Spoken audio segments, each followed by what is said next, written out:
What's up, YouTube? This is my part two to rebellion is a beautiful thing, and it also can be a dangerous thing.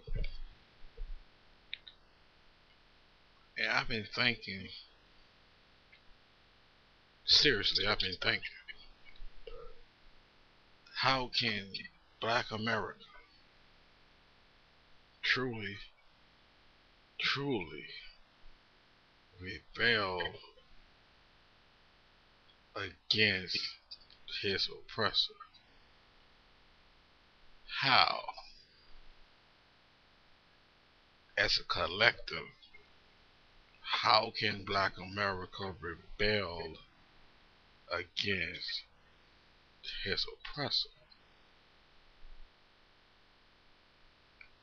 How, when our oppressor is arrogant, cocky, bold. Did I say arrogant? Arrogant. Now, people look at, I'm going to use Floyd Mayweather as an analogy. They say he's cocky, they say he's arrogant, you know, and he's hated. Even so called Negroes hate Floyd Mayweather for his cockiness and arrogance. But here it is, you have the oppressor with his arrogance and his cockiness murdering innocent Black American people because he has the power to do that. But he's not hated as a Floyd Mayweather.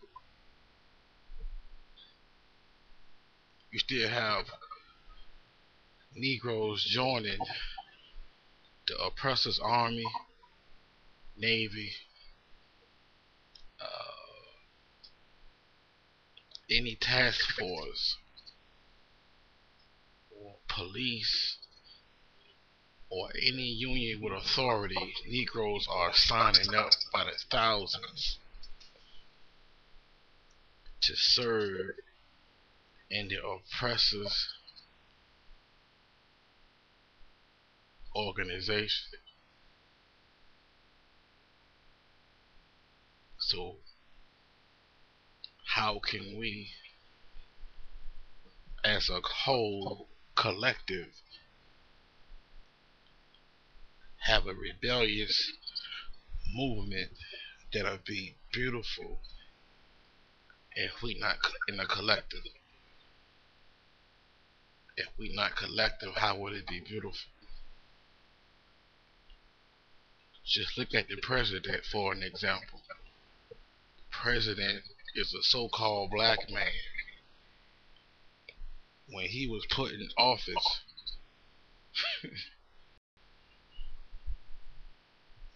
y'all don't hear me. And when this man was put in office,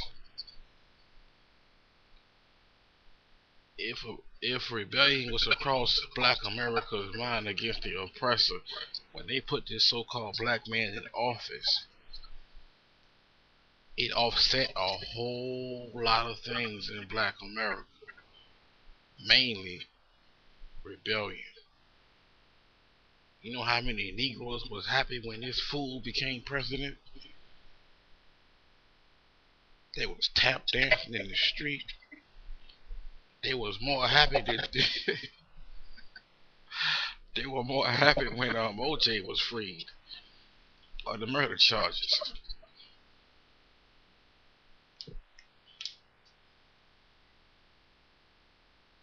How can how can how can our rebellion, Black America? How can our how can our rebellion as a black people be beautiful if we are divided? If we are joining their organized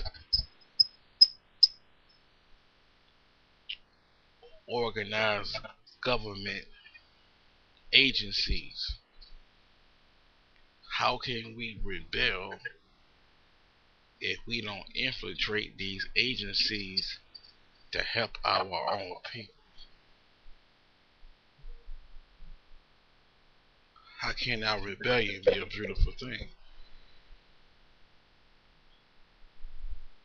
How can our rebellion be a beautiful thing if we are proud to be an American? How can our rebellion be a beautiful thing if we are proud to fly the American flag of our oppressors? How can our rebellion be a beautiful thing if we are attending his the oppressors' colleges, wanting to be in the Ivy League?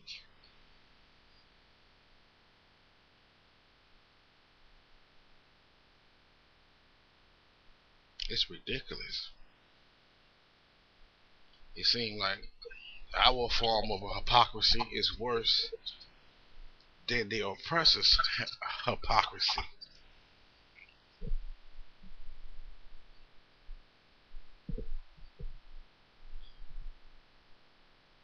Seriously.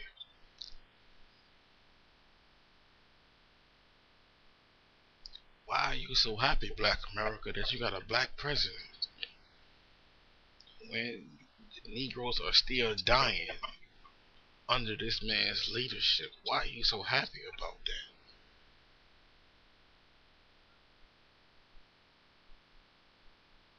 Why? When you are still being murdered in the street.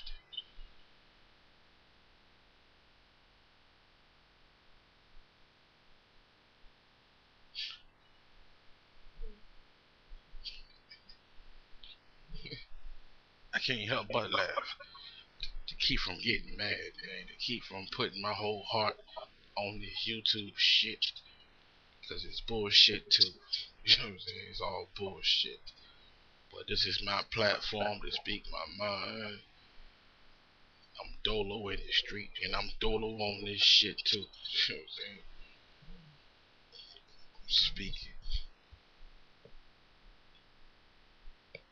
Ain't no need to crying, man, about Trayvon Martin's murder or anybody else's murder if you still gonna follow the oppressor. What's the point of crying about it?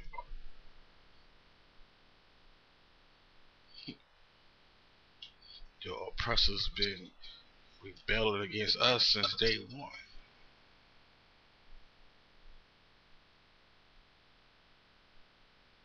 What's the point of crying about these things? What's the point of signing an online petition? What's the point of marching all of these things to still be treated the same? Shit is stupid to me.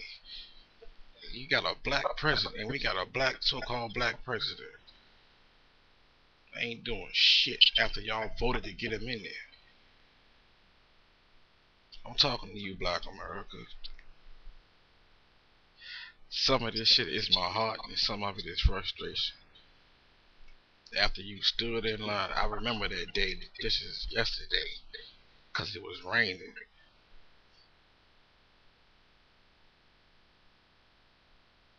Are you a coon?